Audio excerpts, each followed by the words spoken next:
गायक मनोज पाल भोजपुरिया रउआ सबे के बीच में एक बोल बम का गाना भेज रहल बानी। आप लोग ये गाना के जरूर सुनी।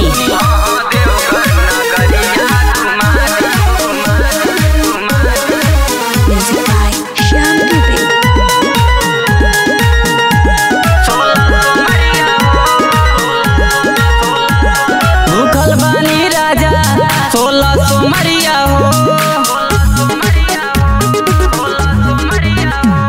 भूखल बानी राजा 16 सोमरिया हो।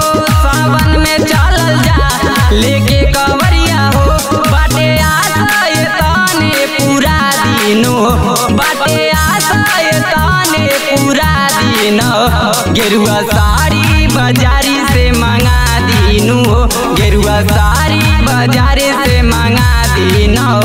राजा देवघर हाँ देवघर नगरिया घुमा दीनो, राजा देवघर नगरिया घुमा दीनो।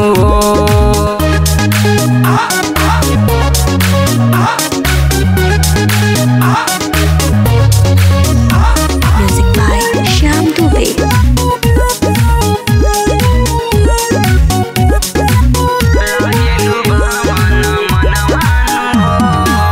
बरसे सवनवा बहे पवनवा लागेलु भावन मनवानु हो,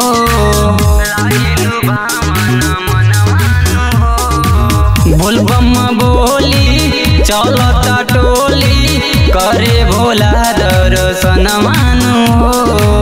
सोचल सपनवा पुराई जाइयो खुशिया आई जाइयो, हमरा बतिया के अमल करा दीनू हो, हमरा बतिया के अमल करा दीनो। गेरुआ साड़ी बाजारी से मंगा दीनो, गेरुआ साड़ी बाजारी से मंगा दीनो।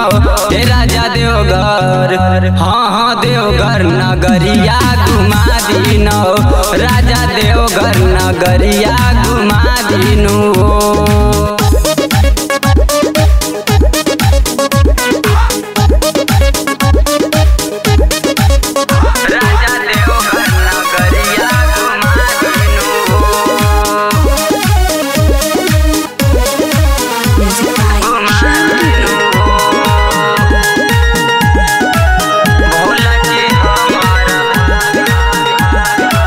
भांग धतूरा बेल पतैया भोला के हमारा भावेला हो, भोला के हमारा भावेला हो।